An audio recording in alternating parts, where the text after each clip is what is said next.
नमस्कार शेतकरी मित्रांनो, स्वागत आहे तुमचे आपल्या परत एका नवीन व्हिडिओमध्ये। तर राज्यातला कापूस बाजार भाववाढीला सुरुवात झाली आहे शेतकरी मित्रांनो, आणि कोणत्या आहे त्या बाजार समिती आपल्याला या व्हिडिओमध्ये जाणून घ्यायच्या आहे। त्याआधी आपल्या चॅनलवर नवीन असाल तर चॅनल सबस्क्राईब करा। चला सुरू करूया व्हिडिओ। वर्धा येथे 8,060 रुपयाचा हायेस्ट भाव भेटला मध्यम स्टेबल कापसाला।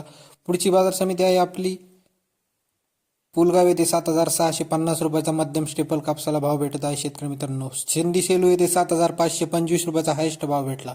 भिवापूर येथे 7,400 रुपयाचा हायेस्ट भाव भेटला, आणि कोपरना येथे 7,150 रुपयाचा भाव भेटताना दिसत आहे।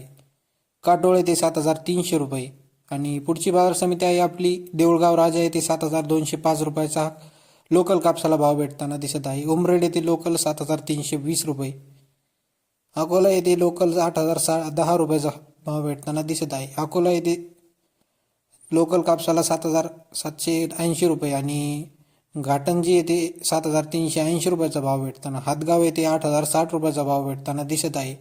जालना येथे 8,010 रुपये, पारशिवनी येथे 7,200 रुपयाचा 512 क्विंटलची आवक होऊन समुद्रपूर येथे 304 क्विंटलची आवक होऊन 8,060 रुपये, किनवट येथे 37 क्विंटलची आवक होऊन 6,850 रुपये, आणि सावनेर येथे 2800 क्विंटलची आवक होऊन 7,100 रुपयाचा हायेस्ट भाव भेटताना दिसला।